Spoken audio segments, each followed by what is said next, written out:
स्वागत है आप सभी का एक और न्यू वीडियो पर। देखिए फरवरी के स्टार्टिंग में एमपी बोर्ड एग्जामिनेशन भी स्टार्ट हुए थे एंड फरवरी के एंडिंग के साथ साथ ही एमपी बोर्ड एग्जामिनेशन भी खत्म हो रहे हैं। एक दो एग्जाम आपके बचे हुए हैं, उसके बाद आपका एमपी बोर्ड का ये सेशन खत्म हो जाएगा, यानी कि 2023-24 पूरी तरह से खत्म हो जाएगा। इसके बाद अभी आपको प्रैक्टिकल एग्जाम देने, तो उसके अपडेट्स मैं आपको आगे दूंगा कि प्रैक्टिकल एग्जाम कब से होंगे, कैसे होंगे, क्या आपको करना रहेगा, कैसे क्या आपका वाइवा होगा। एंड उसके बाद आपके रिजल्ट की अपडेट आनी शुरू हो जाएंगी, उसके बाद आपकी स्कीम्स वगैरह की अपडेट आएंगी। सारी चीजें मैं आपको बताऊंगा, तो कनेक्टेड रहिएगा। पर अभी तक आपके जो एग्जाम हुए हैं, जितने भी बच्चों ने एग्जाम दिए हैं, उनमें से मैक्सिमम बच्चों के तो पेपर अच्छे गए हैं, पर कुछ बच्चे ऐसे भी हैं जिनका एक पेपर बिगड़ गया है या फिर दो पेपर बिगड़ गए हैं। तो ऐसे में आपके परसेंटेज पर क्या इफेक्ट पड़ सकता है। एंड अगर आपका पेपर ज्यादा ही बिगड़ गया है, पासिंग मार्क्स के आसपास आपके आ रहे हैं, यानी कि बाउंड्री पर आपके नंबर आ रहे हैं, तो ऐसे में क्या आपको पास किया जाएगा या फिर नहीं किया जाएगा, एंड क्या कुछ एक्स्ट्रा मार्क्स देके हमें पास कर दिया जाएगा। काफी बच्चे इसके बारे में पूछ रहे थे, तो आगे आपको सारी चीजें बताता हूँ, वीडियो में एंड तक बने रहिए। नहीं तो सब्सक्राइब जरूर से कर दीजिएगा, नोटिफिकेशन आइकन ऑन करके रखिएगा। एमपी बोर्ड एग्जामिनेशन की ऐसी इन्फॉर्मेटिव वीडियोस मैं आपको यहाँ पर देता रहूंगा।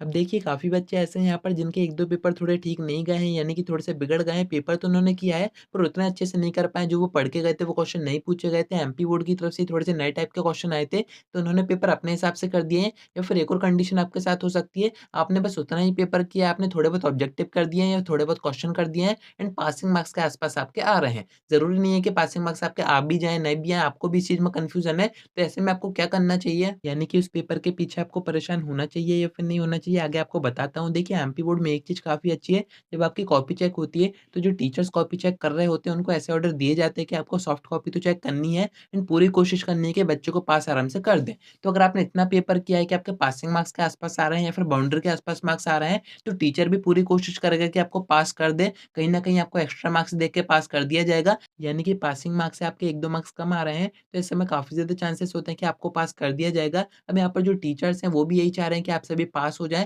क्योंकि एमपी बोर्ड एग्जामिनेशन का जो रिजल्ट है वो डाउन जाता है, एंड एमपी बोर्ड यही चाहता है कि मैक्सिमम बच्चे पास हो जाएं। जितनी कोशिश आपने की है पास होने की, यानी कि कॉपी के पेजेस बनने की, डायग्राम बनाने की, अपने मन से आंसर बनाने की, उतनी वहां पर जो कॉपी चेक कर रहा है टीचर वो भी कोशिश करता है कि आपको पास कर दे, यानी कि आपको पास करने की पूरी कोशिश की जाती है। मैंने आपको बता ही दिया था एमपी बोर्ड एग्जामिनेशन में पास होना कोई बड़ी बात नहीं है, पास तो आप बड़े ही आराम से हो जाओगे। बस आपने अगर क्वेश्चन अटेम्प्ट भी किए हैं, थोड़े बहुत स्टार्ट भी कर दिए हैं, गिवन डेटा भी अब वहाँ पर मेंशन करके आए हो, तो कभी-कभी आपको मार्क्स दे दिए जाते हैं। पर ये ज़रूरी भी नहीं है, ये तो टीचर के मूड के ऊपर डिपेंड करता है। अगर उसका मूड अच्छा है तो काफ़ी अच्छे मार्क्स आपको दिए जाते हैं, एंड अगर उसका मूड खराब है तो कितनी अच्छी कॉपी आपने करी हो, आपको वहाँ पर वो उतने ही मार्क्स देगा जितने उसको देने होंगे। खैर वैसे चांसेस यही होते हैं कि आपको अच्छे मार्क्स दिए जाएँ, क्योंकि अगर आपको मार्क्स कम दिए गए, आपने अगर रीचेकिंग करवाई, तो उस टीचर के ऊपर भी फाइन होता है जिसने कॉपी चेक की है। तो टीचर को भी पता है कि हम बच्चे को अगर थोड़े से ज़्यादा मार्क्स दे देंगे, तो ये रीचेकिंग करवाएगा नहीं, ये भी खुश रहेगा, हम भी खुश रहेंगे, हमारे ऊपर भी किसी तरह का कोई फाइन नहीं आएगा। तो आप समझ सकते हैं कि कॉपी जो चेक होगी वो तो काफ़ी अच्छे से होगी, बट आपने जो पेपर में किया है वो उतना तो होना चाहिए कि आपको मार्क्स वहाँ पर दे दिए जाएँ।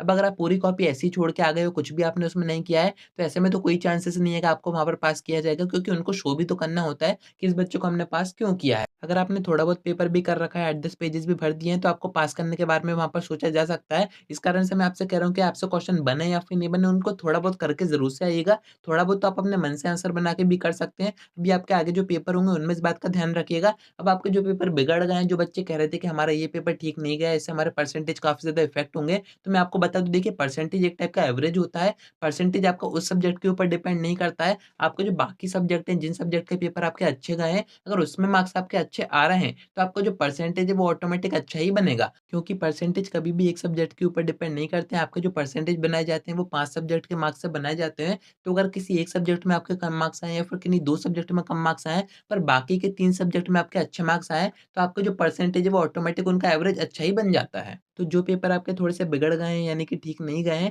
तो उन पर ज़्यादा ध्यान मत दीजिए। उनके चक्कर में आपके आगे के जो एग्ज़ाम है उनको खराब मत कीजिए, क्योंकि आपके एक सब्जेक्ट के मार्क्स अगर कम आते हैं, तो वो मार्क्स आप आगे के सब्जेक्ट में भी कवर कर सकते हो। अगर आपका एम है 94 परसेंटेज का, 95 परसेंटेज का, एक सब्जेक्ट में अगर आपके 80 के नीचे मार्क्स आ गए, एंड बाकी सब्जेक्ट में अगर आपका 90 का है, वो मार्क्स आ गए, 95 आ गए, 98 आ गए, प्रैक्टिकल और प्रोजेक्ट के मैं मार्क्स ऐड करके बात कर रहा हूँ, तो ऐसे में भी आपका अच्छा स्कोर बन सकता है। बाकी अगर आप 10th में हैं, तो यहाँ पर आपके पास एक एक्स्ट्रा बेनिफिट है, आपके सब्जेक्ट 6 होते हैं, पर आपका जो रिज़ल्ट है वो 5 से ही बनाया जाता है। इसको कहते हैं बेस्ट ऑफ 5 स्कीम एंड अभी तक जो इन्फॉर्मेशन आई है उसके according best of 5 scheme active है। बाकी कब बंद हो जाए इसका कुछ कह नहीं सकते हैं, हो सकता है कि रिज़ल्ट के टाइम पर कोई अपडेट आ जाए, वो सब मैं आपको आगे बता दूँगा।